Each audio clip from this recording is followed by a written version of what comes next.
What's going on, everybody? Critic and the Common Man with a little bit of a heavy one here today. Dude, I don't know if I'm allowed to pick movies anymore. What did you picked one. You picked About Time. If you guys have ever seen About Time, that movie's so sad. And Life Itself. And Life Itself. That was rough. You've picked two movies that were hard to get through. I've got one more just for the future. No. On an emotional level. No, you don't. We're done. Maybe I'm not allowed to pick movies anymore. We're up today, guys. We're talking about Fatherhood, the new Kevin Hart movie that was out on Netflix recently. You know, the comedian? Dude, yeah. The lighthearted comedian that everybody loves for his comedy and not his heavy drama movies that leave you in tears. Fatherhood, up today. If you guys have not seen Fatherhood, now would be the best time to go ahead and stop watching this video, go give it a watch, and then come back. We'll be in your YouTube history or in your Spotify history. You can pick right back up from here, and let us know what you think. We'll also be in here. We'll be in your heart, and you'll be in my heart. Chris, edit in some nice Tarzan. And you'll be in my heart. Phil Collins, man. Nice. Yep. That was good drums. Also, if you like what you have to hear today, we always appreciate a subscribe. We put out videos all the time. Thumbs up is also very much appreciated. If you're a Critic and the Common Man follower, a subscriber, smash the thumbs up button right now. It really helps us out a lot. We make millions of dollars off of this channel, so you can support our high spending and not caring about the wealth inequality in the United States. We just walk all over people with the money we accumulate from YouTube. If we get our next benchmark subscriber goal, I'll think about subscribing to us.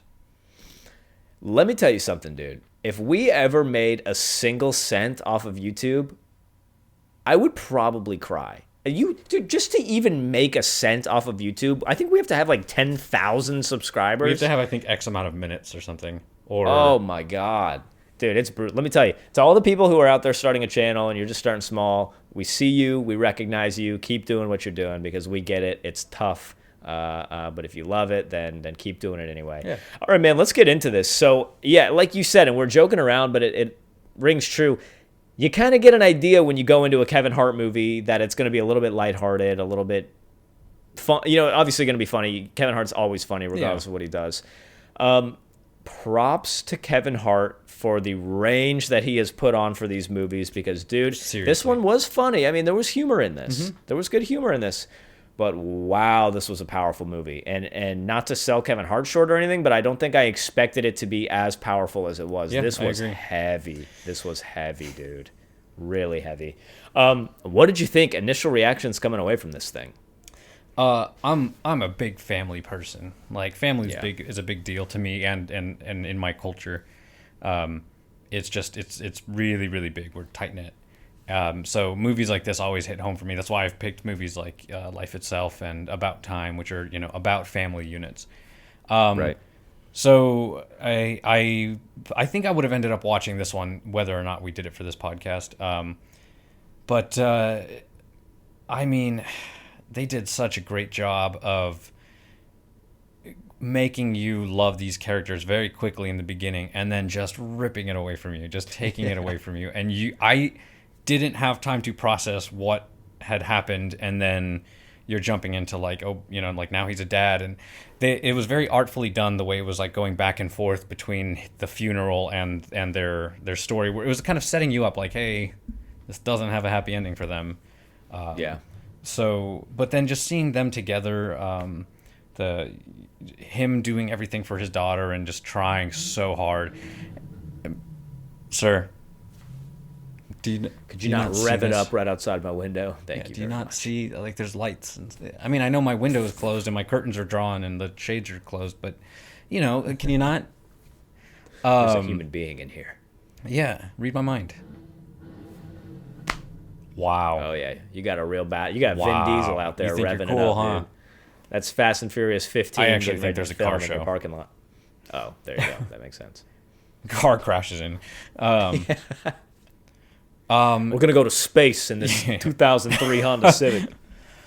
No, I mean, I thought it was a really good movie. And obviously we'll go into depth after I hear your side, but it did a phenomenal job going from humor to just pulling on your emotions, and huge range, like up and down. Like it was just very well written, and does a very good job of taking you from the bottom to the top and back down again. And yeah. I mean, what did you think? Family planning is a scary thing, man. There's so many things that can go wrong during a pregnancy, and there's so many things that unfortunately often do go wrong. I mean, it's not unheard of to have serious complications in a lot of pregnancies. We are kind of at the age where, either a lot of our friends or people that we know have kids or are having kids. And I have heard, between members of my family and other people, of a lot of kind of horror stories with things just not going right in pregnancy. And as morbid as this is, if you had to choose between, okay, something's going to go wrong and we're going to lose this new baby, or something's going to go wrong and we're going to lose the mother, obviously no good answer there. But in my opinion, you lose the baby. You know what I mean? If you had to choose between, I'm going to lose my wife / the mother of this child, versus I'm going to have this child, but then I'm going to lose the wife and mother figure in my life, then I don't think I can do that. There's a comedian, Brian Callen, who was kind of under fire for some stuff lately, so I know not a great reference, but he's got a bit in one of his shows. He talks about something like that, and he basically is like, if my wife goes, the kid's got to go too, because I can't be taking care of these kids by myself. And it's so scary, man, because they say it takes a village. I mean, imagine not only being already scared of having a kid, let alone with a good support network of having, the nuclear family and whatnot. But then all of a sudden you lose your partner. You have to be strong because you now have a small child that is completely dependent on you and doesn't know what's going on, has no idea that it lost a parent. And you've got to step up, not to try to be one of those people that acts like I'm like tight with celebrities. Like, people are always like, oh, The Rock is this. I'm like, dude, you don't know The Rock. I don't know Kevin Hart. But what I know based on what he puts on his social media and the documentary he put on Netflix like a year or two ago, the guy definitely seems like he's a big-time family man. I think we can all agree on that. Kevin Hart has made it very public that he's very into his family. So I think for him to do this must have been pretty tough because he has multiple kids. And so for him to have the idea or to have to kind of get into the zone of having to be the solo father figure, that would be rough. That would be really rough. But props to Kevin Hart for doing a movie where it shows a father figure stepping up and being successful. The guy was working a high-functioning, high-achieving job, not an easy job. He also, while there were bumps in the road, whether, there would have been bumps in the road whether it was one or two parents, or 10 people raising the kid, there would have been bumps in the road. He does it, and he overcomes, and he raises a healthy, happy child. It was very realistic, I think. I mean, I don't know. I've never been in this situation, but it seemed very realistic in the way that he eased into another relationship. Whenever you get like really cheesy movies where like the parents come of like two separate families come together, like Cheaper by the Dozen and shit, it's always like, you go from some tragedy where you lose one spouse and then all of a sudden, bam, here's my new love interest, and that's it. I'm in love and you're in love, and that's great.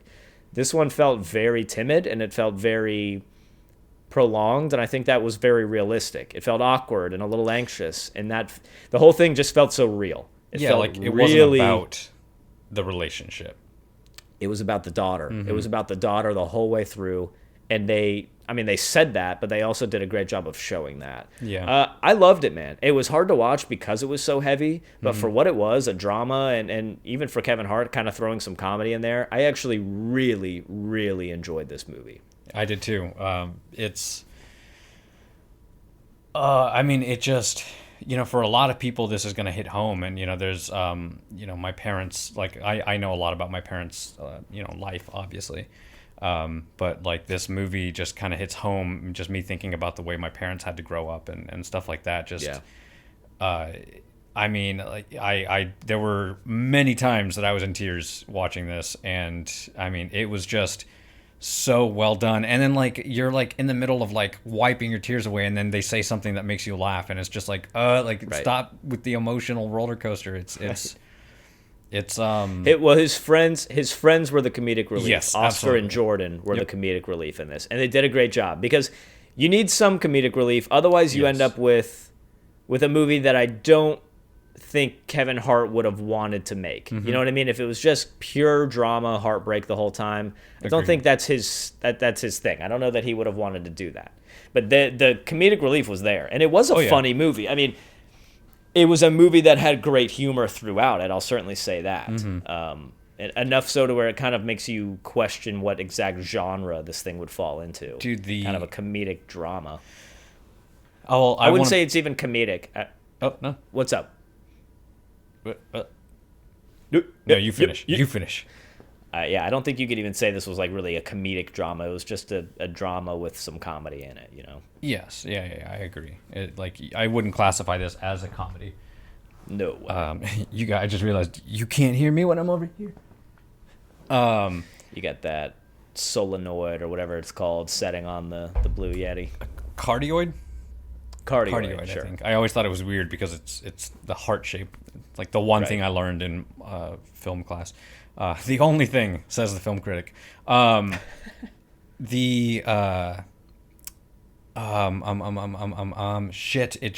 lost it. It's gone. It was there. It was there. And as quickly as it appeared, it was gone. Dude, let me tell you something. What do you think is a healthy in-law relationship? I was gonna make a really dark joke, but I love my, I'm not married, but my in-laws. So there's right. No. I mean, look, I think we can all agree. I think we can all agree that the mother of the wife in this was pretty overbearing. Yeah, but she backed off. She backed out off, of love, and obviously, out of love for sure. But dude, when she's like, "Oh, I'll just stay for 6 months," part of me is like, that would be great because then you have some help taking care of the baby. But the other part of me is like, there's no chance that would fly. And it also, like, she just kind of invited herself. Like, I don't. Oh, she just shows up. Yeah, she just shows up. That kind of stuff. It's like, well, you gotta let me know. Like, what if I was in the middle of something? Right. You know. But I did remember there's two things that I want to point out. One is the subtlety of the audio, like the music, the scoring of the film was just so subtly done. Very, like, it literally only kind of comes up when you're getting these emotional moments, and the scoring just kind of comes up just like an undertone. And I thought it was very, very well done. It wasn't overbearing to the film at all. I mean, nothing special, just what you'd expect from like the emotional sounding stuff. But the cinematography was awesome in this. The shot where you have the two kids when she was at the sleepover and you see the two of them and the mom's all kissing the kid, and how Maddie's bed was slightly lower and then that side of the room was also less decorated. Just seeing that in the door frame was really cool. They used a lot of door frames in this, but just really well done cinematography for this film. I saw that many times as I was watching the film. I was just like, oh, that's a good shot. Oh, that's another good shot. Oh, wow. Oh, the movie's just good at it. Okay. So I got to pat them on the back for that because it was really well done. A couple things about this movie, I felt like there were at times the writing could be a little on the nose. Like it was just presenting you with the emotions like it wanted you to feel as opposed to just allowing you to feel it. Like just a couple moments, here and there, that I felt like that moment, for example, with the kid where you just see them, like, it's necessary to show that she feels like she doesn't have a mother figure in her life, but I feel like there was maybe another way to do it. I don't know. Just some of the scenes felt like let's take this cliche scene and put it here and it'll be great. They did it well. You know what I mean? They did it well. But that's just my only negatives. It really is a phenomenal movie. You laugh, you cry, and it's. And I have to say that I did look up the ratings because I was so confused because I was an emotional wreck during this, and I was like, I have to know if I'm being an emotional wreck for no reason or if this movie got good ratings. And I have to say I'm a little disappointed with the ratings this film got. I was going to say the same thing, and I'm glad you said that. So let's jump into it. It got a 66% critic score and a 71% audience score as of right now, which to me is very low. It's low for this, and I don't think that's fair. I almost feel like it's getting a bias because it's Kevin Hart. Like, sometimes we see this with comedy we see this with comedic actors, specifically people who started in stand-up and got big and then got into acting. We see that sometimes in these movies, because they're typecast as comedians, they don't let them branch out and become anything more than that. And I think that if it hadn't been Kevin Hart, if it had been another big name actor, like if this had been, I'm trying to think of somebody comparable who could have also played this role. Like if this had been, I don't know, maybe like Idris Elba. I'm trying to think of like another huge African-American male actor, like Chadwick Boseman, you know, R.I.P. if he had done something like this. Michael B. Jordan, I think if he had done something like this, I think it would have gotten better reviews because I think Kevin Hart does get typecast as a comedian, and I think that that's not really fair. How many movies have we seen him in that are this tone? I can't think of a single one. None. Not a single one. But what do you come in? I mean, where do you come in related to or in comparison to a 66 and a 71? And that is just mind blowing to me. Yeah, and I just have to say again for like the 10th time during these reviews, dude, I think a lot of like, it's weird that, you know, you have movies with similar, you know, themes and stuff that do phenomenally better as far as ratings, but you know, you get one about a black single father, and you know, the ratings don't do as well. And I don't know. And I was like I looked up Roger Ebert, the famous critic, and I looked up his review. He gave it 2 stars. And that to me is just mind-boggling because it gets to the point where like critics are just pretentious at this point. They want to tear films apart. And not that we should talk, because we do the same thing. We tear films apart, but we're being honest. You know, we're allowing ourselves to feel. Dude, I feel like good luck finding a movie that we've really torn apart and trying to say that it was a great movie. I feel like you and I, between the two of us, and of course I'm biased because I'm one of the two of us, but I feel like you and I, between the two of us, have a pretty honest sense of when a movie is decent and when it's pretty shitty. Like, we've got pretty standard bullshit detectors for a lot of these movies. If a movie's bad, if a general amount of people in the real world are going to say that a movie's bad, we're usually pretty in line with that. Yeah. You know what I mean? Like, we're not coming on here to tell you, oh, Kevin Hart can't act in this, he should have just stick to comedy, because it wouldn't be genuine. Yeah. We're just genuine about these movies that we review. Yeah, and so, like, I don't know, it bothers me when critics are pretentious like that for no reason, to try just to belittle the movie just to do it. It's, you know, again, just allow yourself, people just allow yourselves to feel something. Okay. With that said, I'm going to come in, I think, again, with an 8.5, because there are some moments that felt a little too fabricated, and then there were other moments that felt so well done. I think the movie itself could have used a little more fleshing out, just a little bit, just to kind of like trim out the things that were unnecessary, maybe reshoot a couple scenes. But other than that, dude, this movie was phenomenal. It totally impacted me emotionally. I felt connected to the characters, and I liked the payoff at the end. You know, the relationship. I will say it was a little weird that her name was also Lizzie.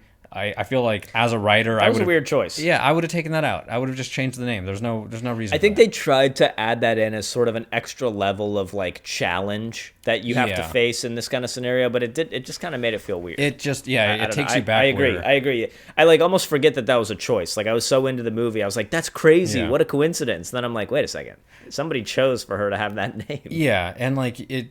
I don't know. It just for me, it took me out of the moment and made me think like, what if I was dating somebody? And it just made me think about that as opposed to, like, you know, relate to the characters. And anyways. Yeah. But yeah, 8.5, I think. Strong cinematography, sound design, everything I said. Insert here, 8.5. Boom. Dude, we're on fire today because I am also coming in with an 8.5. Guys, so we actually just reviewed A Quiet Place Part 2. If you haven't seen, I don't know which of these is going to come out first, but if that's out, go watch that now. But we were on the same page for that one as well. So 8.5 for me also. I really liked it. I thought the comedy was necessary. I actually wouldn't have minded a little bit more comedy. I thought this could have been a little bit. I thought that Kevin Hart could have grown into this one a little better, even as a comedy movie. But super big time props to Kevin Hart for stepping up and doing this role. He was really powerful. This movie was, I cried. Well. I mean, he absolutely delivered this well. He played this character extremely well, and I loved it. I thought it was really good. So 8.5s all around. Guys, let us know in the comments down below what you think. If you're just listening to this on Spotify, we encourage you to jump over to YouTube. You miss a lot of funny effects, and you get to see our beautiful smiling faces every week when you watch these reviews. Leave a comment down below, guys, and let us know what you thought of Fatherhood. Did you love it? Hate it? Thumbs up, thumbs down. Fair is fair. We appreciate it if you like the review. And if you did like the review, maybe check out another one of our reviews because we have a ton. And if you really like the other one too, consider clicking the subscribe button, people. It really helps the channel grow, and it takes literally 2 seconds. You could do it right now, before you click off. Oh, wait, no, don't. I don't know. Maybe we got one of you. Chris, you got anything else for Fatherhood before we jump into our current event for today? No. All right. Well, speaking of Kevin Hart, because I feel like he could potentially be in the running for this. Probably not, let's be honest. There is some more serious conversation about who's going to be the next James Bond. After Daniel Craig, they're trying to see who's going to take the crown after him. Of course, there was talks about Idris Elba for a long time. That would be I really dope. thought that... I don't understand why those never materialized. I feel like he's the logical kind of front runner for this to take over as the head of this. That would be so cool. As you guys know, Amazon just bought MGM. This was pretty recently. One of MGM's biggest franchises is James Bond. MGM is responsible for the James Bond movies. So that means Amazon is going to step in and kind of decide where James Bond goes from here. And the big question is kind of, again, I wanted to make this a little more lighthearted, Chris, because it's a heavy movie we just reviewed. So my question to you is, who do you think would be a good choice or a couple of good choices to play the next James Bond? I think he was not my first one. But when you said Idris Elba, dude, I could see him rocking a suit. Dude, who better? He already does yeah. in all of his stuff. Who better? Cillian Murphy would be interesting. Oh, Cillian Murphy would be good. That would So be here's the interesting. thing. Here's the thing. There's some stipulations to be James Bond. As much as we love Hollywood and what all it's done for movies, James Bond is a British staple. And you gotta be an Englishman or woman. That's the other thing. Maybe we start pulling a Doctor Who on this thing and we switch it up into a strong British woman lead. I think James Bond has to be somebody who either is British born, English born rather, or somebody who can really pull off that accent. Because dude, you're gonna piss off a lot of Englishmen and women if you pick some American dude to come in and step up as James Bond. Because I feel like I have a lot of characters in my mind who could play it, but they're all totally Western guys. It's like I don't know. We'll see. Charlize Theron would be cool if they were going to do like a female take on this. But other than Idris Elba, is there anybody that you could see? Well, Cillian Murphy would be good. But other than the two of them, can you see anybody else kind of stepping up and taking the reins as James Bond? Tom Holland in like 10 or 15 years. Tom Holland as James Bond. Tom Holland is just taking over. Yeah. Dude. What a life that guy lives. Unbelievable. Good for him. He is just You dominating beautiful bastard. it's some guys have all the luck, man. You know what I mean? Some guys have all the luck. It is what it is. I don't know. It's hard to say. To me, it's still Idris Elba. I don't really see how anybody else could that would be phenomenal. even compete. That would be He'd be the best. incredible. He'd be so good at that. He'd be the best. Maybe Tom Hardy. Tom Hardy would be kind of a cool James Bond character, but I don't know if he has the look. He's kind of rugged, and James Bond has to be he has a that little like bit suave, Western cowboy kind of feel. I'll put my name in the hat. You know what I mean? I'm just saying, if they're looking for people, I can shave the neck beard. I can put some gel in my hair. We could do this. We could do this thing. Let's see. Let me put a suit, shaken. suit over you. Shaken, not stirred. Dan Bond. Let us know in the comments down below, people, who should be the next James Bond. They're looking for one. So if you're an aspiring actor or actress and you think this could be your big break, go for it. Go for it, ladies and gentlemen. Driving Austin Yeah, Martin other than around that, Chris- town in a suit, they might see you. They might see you. Dress for the job you want, not the job you have. Start wearing that suit, Chris. You got anything else for Fatherhood or for our current event for today, man? I have breaking news. Breaking news. No, I don't have. All right, then that's it. Ladies and gentlemen, we are out of here. We always appreciate a subscribe, like we said, thumbs up, thumbs down. Otherwise, go check us out on Instagram, Critic and the Common Man. Find us at criticandthecommonman.com. Oh, Chris, we're running out of time, and we are out of here. So long, everybody. See ya.